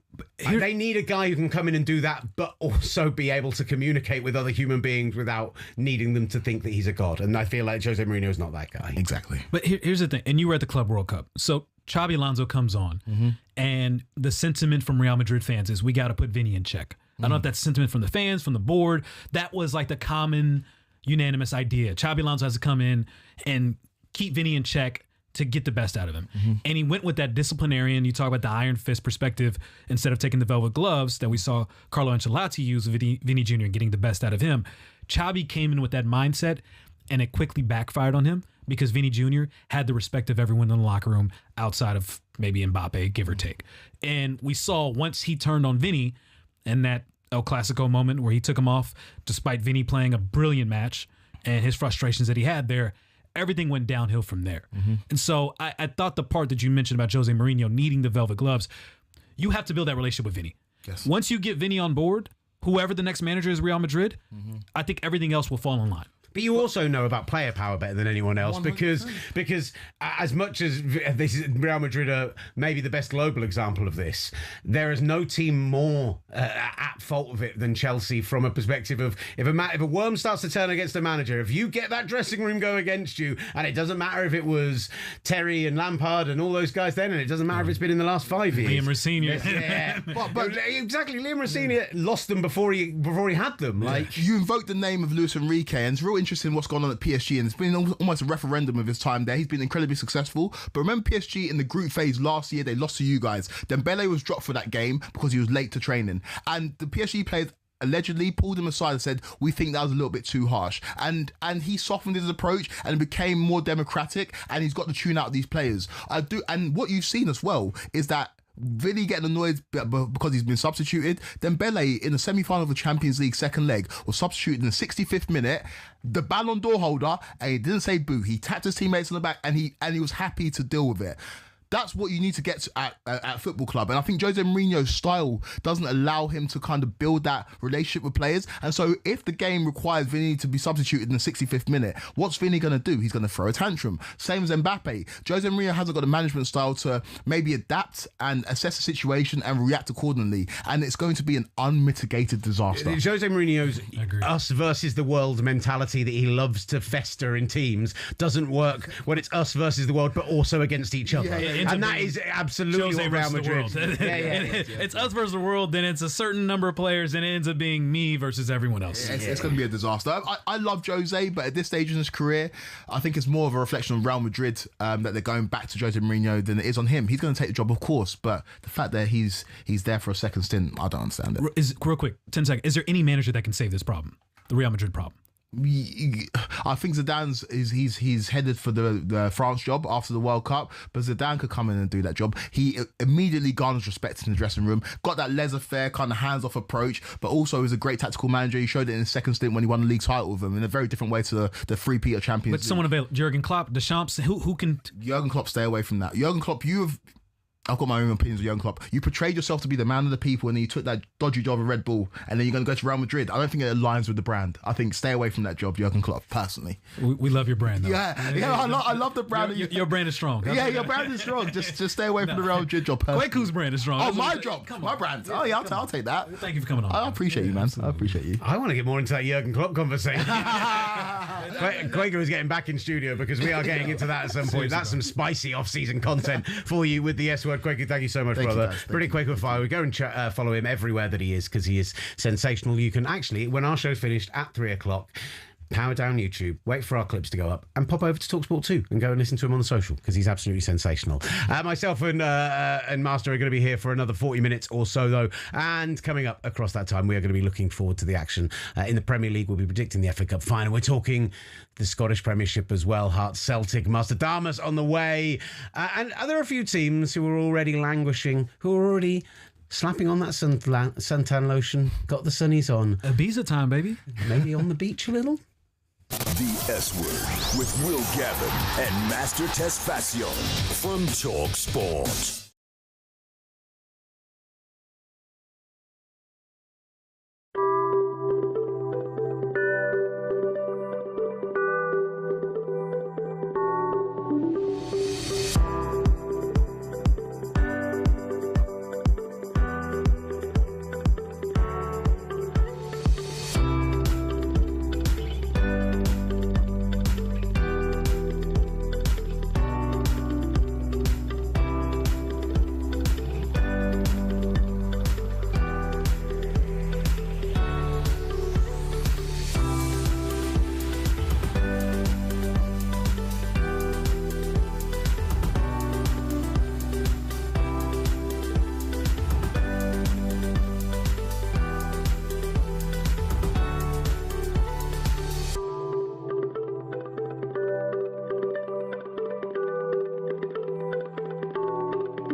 cuss words here. Just 2 hours of full-on football dialogue. Every day. talkSPORT presents The S Word. It's time for redemption time, baby. It's time for Master Damas and for me to, after my terrible performance last week, redemption. Pull myself up by the. Yeah, it's only week. Is this a Drake? Is this a Drake reference? Redemption's on my mind. Oh no! When you think about me. Yeah. Okay. Gabs on the other side. You of like the that, glass, Gabs? on the buttons is. I mean, I'll just tell you, he believes Drake's the greatest recording artist. You should have saw the joy in Gab's face. Oh, no, him getting applause. He's giving more applause to himself than he has for you. 10 episodes in. Nothing different there by any stretch of the imagination. Time for me to get some redemption coming up shortly as we'll do Master Damas and look forward to the 5 biggest games of the weekend. We're going to preview some of the action across the Premier League and we're going to talk a little bit of World Cup rosters as well to get it right for our American friends, because the big one, France's squad, was announced. We've had Belgium's as well recently. Just announced on the show. Little dark horse action from Belgium maybe, but you know. They're in an easy group, but there's a dark dark horse player that I have an interesting thought for that I'll say for later. Oh, okay. But there's some drama. There's some drama with France. Of course there is. So we'll get into that as well. But I just want to tell you a little bit of breaking news. Just come through for me here, and very relevant to our listeners and our viewers over in the US of A. We can say, talkSPORT understand that Casemiro is close to agreeing to terms with Inter Miami. LA Galaxy haven't given up entirely on it, but are aware the Brazilian is prioritising talks with Miami. The situation is complicated by the MLS's financial rules, but Inter are optimistic they'll find a solution and have said they're in no rush because he won't move imminently due to the end of the season and the World Cup. So there you go. We've talked about this with Mike Ryan Ruiz. We had this, they think that he is the tone setter that they desperately need at Inter Miami. It sounds like he's picking East Coast over West. He is, and it's a team that could desperately use his help because they have conceded, 24 goals so far this season? And even though they're sitting second in the Eastern Conference at this point, it's very clear this is not a team that can hold a clean sheet. So Casemiro bringing him in, helping fortify the midfield, a squad that has been stretched thin so far to start the season. It was also stretched thin last year. It's a great addition for Inter Miami. But once again, I question the competitive balance within MLS. When all of these great players continue to go to Inter Miami, what does that leave for the rest of us? A few other notes just to mention as well. A few people getting in touch on the chat, and we've been ignoring it because I don't look at YouTube during the show. I'm sorry. J Bell says, up the Saints. I'm assuming he means Southampton. Awkward on this show of all shows. SM's back in touch saying loving the show. Sahel says, let's get this on talkSPORT too. Listen, Sahel, we love our home on YouTube. And let me tell you, there's some exciting news coming over the coming weeks about where else you're going to be able to find us other than YouTube. Don't get me wrong. There's some cool stuff coming. talkSPORT 2 is, another home that I love dearly. Right here. I have more than one child. Right there. There's in my heart, talkSPORT 2, the NFL, and now the S word, plus my two actual children. Yes. Why do you think I've got four? What's the... two kids and two... Is Sam another one? I think Sam Harris is including himself as one of my children, which definitely could be the case. Do you have a black child now? Yeah. My brother from another mother is how I like to think of you, rather than my black child. But remind me... I will take both. Thank you, appreciate it. We haven't actually talked about how we're doing this. Are we doing a little bit of a preview? We're going straight to Master Damas? Last time we had Sam come in, what's the vibe? We don't have the luxury of having Sam coming in right now. I think we should just do Master Damas. That's what I think we should do personally. And then if there's any of the games we miss, then we miss those games. So let's start off by the fact that tonight, live on talkSPORT, in a game that could have real impact, particularly for the teams in 6th place this year, Liverpool travel to Aston Villa for a 6-pointer. Just maybe not for them.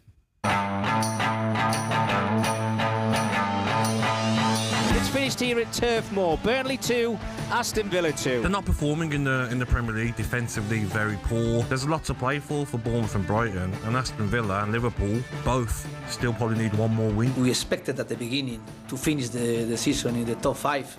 Is really something fantastic. Rappenberg gets a shot away and finds the top corner with a curling effort. Taken just 5 minutes for Liverpool to take the lead.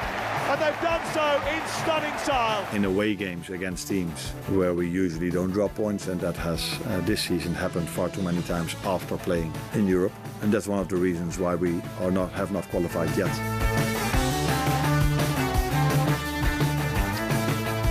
So Aston Villa, Liverpool tonight, live on talkSPORT. And listen, this is a huge game in terms of the Premier League. 2 top 5 teams, a team in a European final, a team potentially could still finish top 3, and actually huge implications in terms of the Premier League table, because if Liverpool can win today, then you're pretty much guaranteed that Villa are going to finish in 5th, which then if they win the Europa League next Wednesday, suddenly the team in 6th, they are getting into the Champions League. That has a huge impact on Bournemouth, has a huge impact on Brighton, has a huge impact on Brentford even still, although they're now 4 points adrift of the other surging South Coast team. And then from a Villa perspective, get a win here, pull clear of Liverpool, you're ruining it for all those guys. So there's going to be a lot of eyes on this game tonight, more so than there would normally be. So it will be the first game as we bring in Sam Harris. Big Sam. Oh, we got to do applause. We're doing applause. Real applause along with the applause track Gav's getting. Master came out of the trap strong last week. Yes. A little 2-0 Barcelona win. Saved it for me a little bit. as we get our second ever instalment of Master Damas. Master Damas. Master Damas. Master Damas. Oi! Doesn't that really good looking host support two teams, bruv?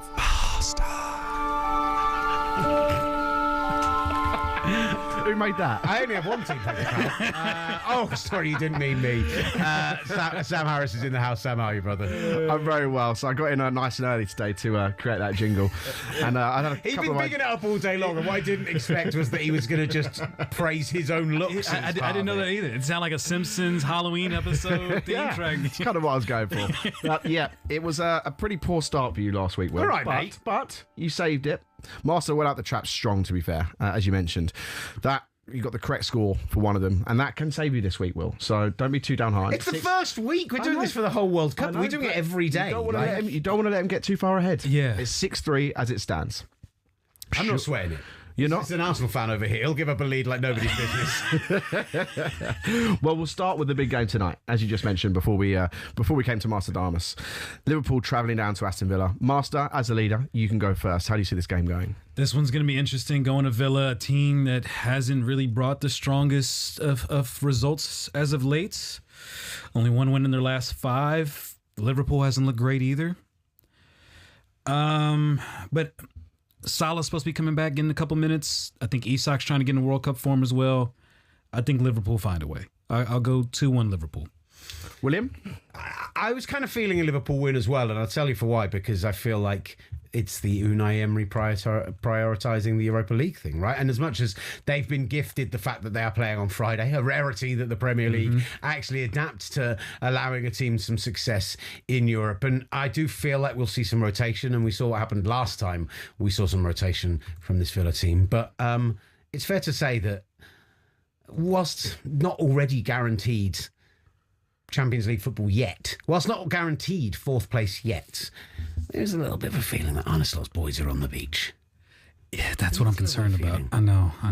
But a lot of them are playing for the World Cup. Draw. I might be feeling a little draw here. I didn't pick a single draw last week. You didn't, and I nailed it. I nailed it with the draws. And maybe I'm in my own head about that. And maybe that's just thrown a spanner in the works. What did you go? You went 2-1 Liverpool, didn't you? 2-1 Liverpool. That was what I was thinking. Dang it. Yeah, I mean, you can. I mean, it's not a bad thing to copy the Master Damas. Let's be honest. I'm going to take a 1-1 draw. 1-1 draw. I don't like it. 1-1 draw. But I'm going to... I was tempted with the draw. This is what's happened. I'm zigging when he's zagging just because I'm in my own head. You don't have to chase points right now. That's the last one. Next I'm not up. chasing. Next up. And you get to go first this time, Will. I'm done. The small matter of the FA Cup final. How do you see this going? Yeah, I mean, Man City are winning it. It's by how many is the question. As much as I'm saying Man City are winning it, and it's by how much is the question. I do feel like all FA Cup finals are a little tight. It's very rare that we see. Somebody cited that Arsenal-Aston Villa game when Jack Wilshere was on breakfast this morning and they went 4-0 up in the first 60 minutes. Like, those things are a rarity. That was beautiful. I'm going to say that City will win this 2-0. Master, what say you? I'm also going with City 3-1. 3-1. Now the game that's been on everyone's list. Giving Chelsea a goal is nice. Well, that is, yeah. Quaker will be very happy. You're welcome. Maybe we'll get another Joao Pedro bicycle kick. Yes. Now the game for me, the game of the weekend, Hearts Celtic. We've been speaking about it the last couple of days. Brilliant interview with Shaban and Mark that's gone viral-ish, if we can call it that yet. It did. Yeah, I think so. Mark Donaldson, by the way, and look, we have to. I'll send this to Lucy to see if she can flash it up on screen in a bit. He sent me the funniest pair of screenshots I've ever seen in my life, which is the moment before Shaban says she's convinced it's a Stonewall penalty, and the moment afterwards, where Mark's face is, "I love Shaban. She's a friend of mine. I'm really glad to be on the show with her." To just utter. I don't know if it's disgust. I don't know if it's disbelief. I don't know if it's... He could not understand how anyone could believe that would be their opinion on it. And listen, it sent it down to this final game this weekend. It sent it to a position of... They have to get a result. A draw will do it. A win, obviously, would seal it emphatically. Mark was not a believer, are you? But it's Parkhead. It's Celtic. It's years of hurt. I so desperately want it to happen. I want to bleed maroon this weekend. I'm taking a Celtic 2-0 win. Wow. Master. The game is more important than the romanticism to me. Is it? No, I tell you what. 12:30 tomorrow, I'm going to be a full-blown Jambo. But right now, I'm going to say Celtic are going to win. Here's what I'll say. And Mark said it too. They have not beaten Hearts so far this season. And we saw from Burrow, once you feel like you have been done wrong, you come out the gates swinging. I don't know if that's going to be enough for Hearts to win at Celtic, but I think it's enough to get a draw. Whoa. I'm going 2-2. Celtic has not had a clean sheet. Champions. Celtic has not had a clean sheet at all this season, so I expect a lot of goals. I expect a lot of fireworks, and ultimately, Hearts gets the job done with the draw. Next up, a game that I will be watching from behind the sofa. West Ham travel up to Newcastle in a I just say we're not doing Arsenal until Monday. Right. And for that, Master, you can go first. West Ham going up to Newcastle. You would think Newcastle's on the beach, but Bruno Guimaraes has come back, and I think they're trying to finish the season strong, already committing and backing Eddie Howe. This one's going to be a tough one for West Ham. And to be quite honest, I don't know if they get the result. So it's okay, you can say it. I'm going to go 2-1 Newcastle. William? I think there's another twist in the tail. I don't think this relegation battle is done. I think West Ham need to pick themselves up after that performance last week, dust themselves down against a Newcastle team sitting in 13th in the table. Poor form this year. We think Eddie Howe's going to be in charge in August, but what would a home defeat do for the possibility that they make a change this summer? And you know who's looking pretty good right now? Is a man who should have scored last Sunday, a man who Eddie Howe knows very well from his time at Bournemouth, a man who knows very well from his time at Newcastle as well. You start Callum Wilson in this game, he's going to get a goal. It's going to be Newcastle 1, West Ham 1. I love that. Thank you very much. I thought you weren't the romantic type. Oh, I'm back. Do you know what? I want to rewind the clock 5 minutes and pick a Hearts draw or I'm not too late. I'm angry at myself. I am the adjudicator. At myself. So no, I'm not. I know. I'm not saying I want that to actually happen. I'm saying in my heart of hearts. We all know you. My heart of hearts of Midlothian. I want that to happen. So I'm sorry. You can hit me with a boo for that one. That's deserved. You're the helpless romantic. Is that what you're saying? Yeah. I mean, I'm British. I am Hugh Grant at the steps in the soaking rain, crying into my hanky, just begging the footballing You've got a bit of Hugh Grant about you. Did I ever told you that? Said nobody ever.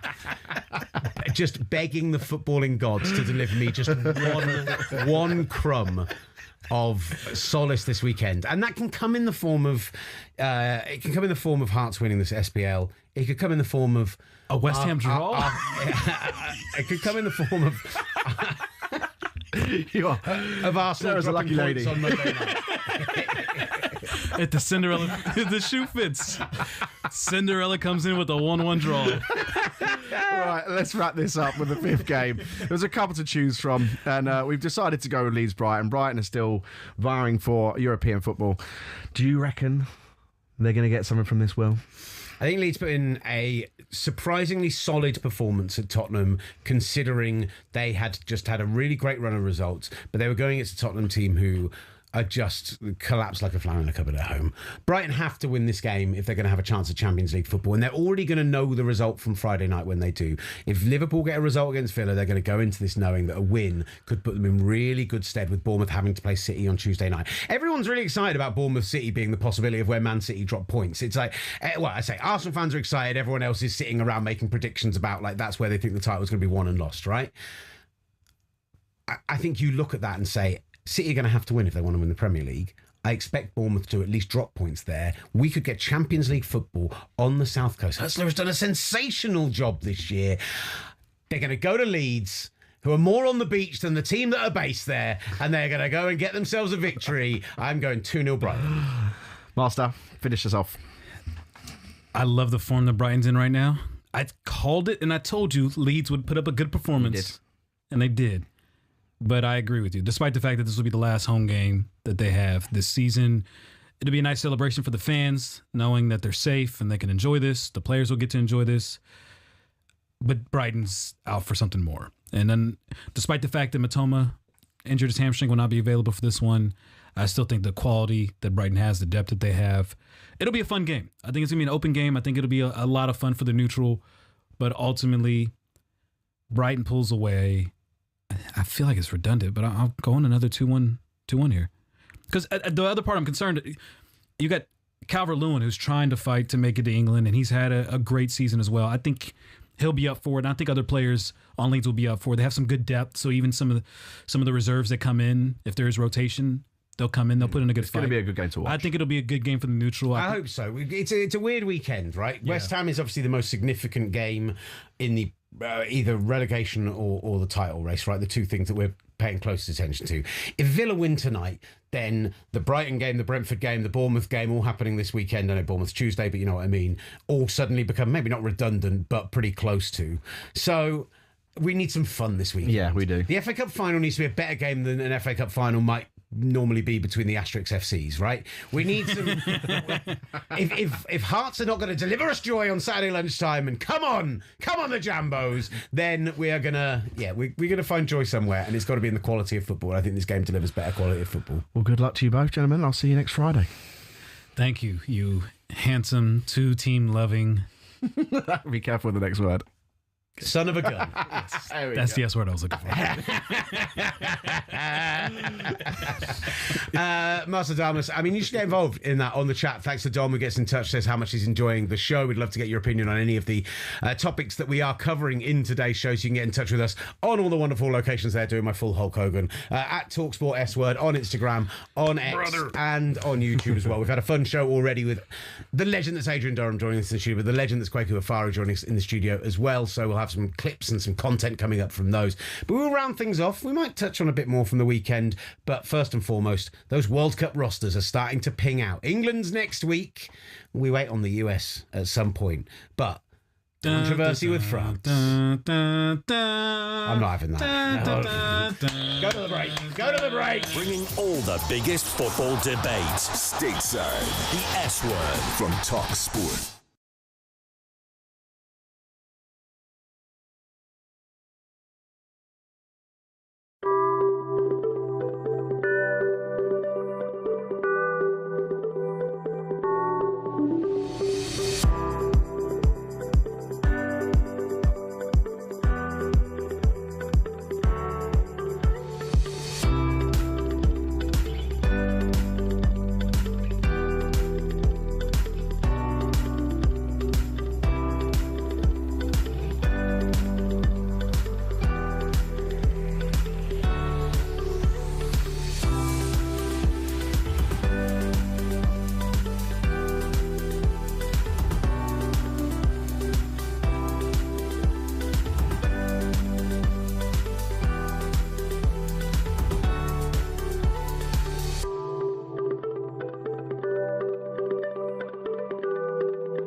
show for people who love football in North America. And I mean the proper kind, where you only use your feet. The S Word from talkSPORT.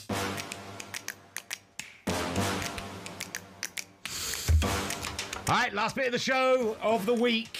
Friday is here, Summer Friday. We'll be heading upstairs. We'll be cracking open a cold one shortly. I hope you'll be doing the same wherever you are in the world. Although if you are joining us, as many of you are from the US of A, it's only nearly 10 a.m. on the East Coast. Only nearly 8 a.m. Maybe wait a few hours. It's 5 o'clock somewhere. It is 5 o'clock somewhere. Nearly 5 o'clock here in the UK. You are watching the S Word on the S Word YouTube channel and here on the talkSPORT YouTube channel as well. I'm Will Gavin, Master Test Facts alongside me. Had a real fun show today with so much football to preview over the weekend, but there were a couple of big stories we didn't get a chance to get to, and I want to talk about the French national squad. Have we got La Marseillaise? No, we don't. Okay, I asked him for it in the break and he kind of nodded at me and gave me a thumbs up, and then it's not there. Let's make sure we've got all the national anthems for as we get into the World Cup, right? Brilliant. There's only one that matters, baby. And that bleeds red, white, and blue, baby. Them stars and stripes. The red, white, and blue of France, as we. That's why I said the stars and stripes afterward, baby. America. Listen, we did get the France squad announced overnight ahead of the World Cup. The big stories: Real Madrid midfielder Eduardo Camavinga left out of the squad, as was Paris Saint-Germain keeper Lucas Chevalier. Called up into their play, well, into Camavinga's place. We saw in midfield there's some big changes in midfield, but Jean-Philippe Mateta making the team, preferred to Randall Cole Muani. We saw that Ligue 1's top goal scorer Esteban Laporte miss out again. I mean, yet to be capped for France. Let's start with Camavinga, right? Part of the French squad that finished runner-up in 2022, was left out by Didier Deschamps, who spoke after the announcement, said he's had a difficult season, he played less, he's had injuries. Yes, it's true he's a player who came in very early with us, still a young player, but had choices to make. The squad structures had to be a certain evenness, and I can understand and imagine his enormous disappointment. I mean, when you consider that a player like Adrien Rabiot has made it into this team, he's had an okay domestic season in Italy, but Camavinga, there is an argument for quality over form potentially there. There is, and Deschamps has kind of shown in a lot of these international competitions that he has preferred Rabiot over Camavinga, and it's just unfortunate. Camavinga hasn't had the greatest of seasons. His confidence has been shot in all the turmoil that has happened at Real Madrid. He has been, unfortunately, one of the casualties, unfortunately, of the way the season has gone. He just hasn't been himself, and this is coming from someone that's a huge Camavinga fan. I was there along the journey watching Real Madrid during that 2022 Champions League run when he was tremendous, and Rodrigo off the bench as super subs, and you saw the impact that they had leading into the World Cup and seeing what he can do as a difference maker. But we also saw the other side of him, particularly in that quarterfinals against Bayern Munich, second leg, getting those 2 cheap yellow cards, whether you think they were deserved or not, whether the official knew that Camavinga had a yellow card or not. These were some of the boneheaded decisions and unfortunate mistakes that Camavinga has made all throughout the season. So it's tough not to see him on there. And it leads to this France team is one of the favorites, we'll say, for this World Cup. Between them and Spain, you can split hairs in terms of which is the actual favorite for this World Cup. Spain have slightly edged it in the odds, just so you know. Spain are about 5-1, France about 6-1. Obviously, I'm looking at an odds checker from the UK, so England are in there in amongst that. No, but the odds are. I mean, anybody loves to take England's money, so money be green, as they once said on the wire. So if you want to do that, there's a reason why the Cowboys always have great odds too. So, and as stacked as this team is, particularly up top, of course, we talk about the Mbappe, Olise, Mateta, well-deserving, Dembele, Doué. It's just rich with talent among the forwards. Magnus Ekliush as well making this team. Yes. Out of Monaco. It's just sensational year for him. A lot of talk about he could move to Liverpool this summer. 60 million euros apparently on the table already. That could jump 20 million euro if he has a good summer, and he very well could feature for this team. I keep thinking this every time we get to these major tournaments. There's always these players that emerge, always these players that end up signing big contracts because they have a brilliant World Cup or whatever it might be. We're going to have the longest, hottest, most games in a World Cup ever. That's opportunity. That is a chance to put yourself on a world stage and say, here I am. In this World Cup more than ever, more games, more matches, the longest World Cup. Yes, depth is going to matter. And that is a bit of my concern with France. Because when I look at this midfield with N'Golo Kante, who's getting older, playing in front of Bache. Before that, he was playing in Saudi. He has stepped up in big competitions, obviously, despite the fact that he has not played in the top 5 league. But at this point now, he is 35 years old. Mm-hmm. Out in that sun, how will he fare? And you got with him Kone, you mentioned Rabiot, also a bit older, Chouameni, and you got Zaire Emery, 2 young legs that they can rely on. And then Cherki's listed as a forward, but you imagine he'll get mixed in with the midfields as well. Is that enough midfield depth for France to withstand this long tournament and some of the conditions in which they'll be dealing with, as you mentioned, playing in New Jersey, New York, playing in Philadelphia, playing in Foxborough, all 3 open stadiums in the group stage, and it will be sweltering hot. It will be humid. They will be dealing with the conditions. The midfield depth is one concern I have. Also, what they're going to do at fullback. Their fullback situation, Lucas Hernandez, Teo Hernandez, they both made it. Are they going to go with the situation? Does Konate maybe slide in as one of the fullbacks? Jules Koundé could be an option, but has he been in the best of form with Barcelona? It's a question to be had. Lacroix, Saliba, Upamecano, I think those are solid options. Even with Upamecano, he can be hit or miss, but I think those are 3 solid center back options that you have. And outside of that, Malo Gusto and Luca Dean, are those reliable guys? Yes, they can contribute, particularly Gusto being on the front foot, but is that someone defensively that can help shore up when you're making a deep run and you have to face some of the best wingers in the world, like a Nico Williams and Lamine Yamal? If they happen to face against Spain, that's the question. There's some trouble there. Are you going to be an on the front foot team? You listed off that absolutely sensational front line that they are going to be putting out there. Is this a World Cup where you can be? I know we've talked a lot about the heat in the last 2 days. Love that. I know it's a World Cup where we have to. I'm just about to talk negatively about them though. Let's bring it down and let's have a little boost at the end. Bring back the patriotism. Now I feel like I'm killing them. Allez le bleu. Can you be a team which puts yourself on the front foot for 90 minutes, that presses, that gets up there, that gets in your face and goes and tries and scores, a classic Brazil, we're going to score 4 if you score 3 kind of thing? I just don't know that World Cup suits that kind of team. I'm not going to be surprised at all if this World Cup comes down to, I know we can poke and make fun about our jokes about the England team, but Tuchel and his experience and that kind of ability to play possession football and find a moment of magic, is it going to be a team like that? You're big on Portugal, for France example. can do that too, though, with Deschamps. We've seen that. Can they with that midfield, and can they with that back line, and can they are they going to have to rely on being a different type of team this time, and does that get them over the line? I have some concerns. And especially in the group that they're in, you would expect them to come out of it, obviously, but facing up against Norway and Senegal, those are going to be 2 really tough matchups. Senegal, the Kings of Africa. Norway, of course, you're going to have the Erling Haaland, Kylian Mbappe matchup that we're all looking forward to. It's not going to be an easy group stage for them, and there's a lot of things that they'll have to figure out. It's not just not an easy group stage. I'm going to stop talking about the heat at some point, but MetLife, 3 o'clock kickoff. Philly, 5 p.m. kickoff.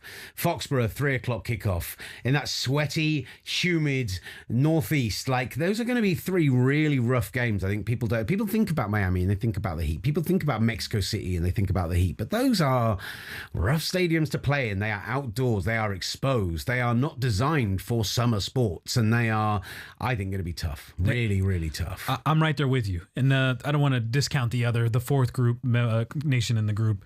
Group I, France, Senegal, Iraq. Congratulations to them. They made it through in the playoff, the FIFA Interconfederation playoff, and then Norway as well. So you'd expect those 3 teams, France, Senegal, Norway, more than likely going to make it out of this. But in order to provide the longevity that you need, finishing top of this group obviously gives you a more favorable pathway to the final. And that's something that France will be battling with these other 2 nations, again, with all due respect to Iraq. Let's talk a little bit about the strike options, though, because as much as that is an unbelievable front line, Jean-Philippe Mateta, he's coming out of Crystal Palace. He's had a good season. He's scored some important goals for them, particularly on the European stage. 100%. But I mentioned Esteban Laporte. He's a guy we've talked about this week around the French Player of the Year conversation. Leading Liga in goals. 20 goals this season, was not nominated for any awards by the French Players Union, has not made the World Cup squad, has not made Ligue 1's team of the season. There are other guys, I think Florian Thauvin of Lens can probably feel a little bit hard done by. He was nominated for Ligue 1 Player of the Season. He's one of the top 5 players in theory in that league. He's one who I think really has suffered because those other options are just unbelievable out wide. But there is a part of me that thinks, why has Laporte not got into this team over the course of the season? Why didn't he play in the last window? Why didn't he get those chances? What is it about Mateta that Deschamps, you think, likes so much more? Is it that he is a difference to a Dembele? Is it that he is a bit more of a classic hold-it-up striker, big-bodied guy? Like, is it the difference that makes that change? I think that's it. And Mateta's shown that he can lead a line as well. And this has been well-deserved for Mateta over the course of not just this season, obviously the last couple seasons. He's been well-deserving of getting some of these caps that he's received for France.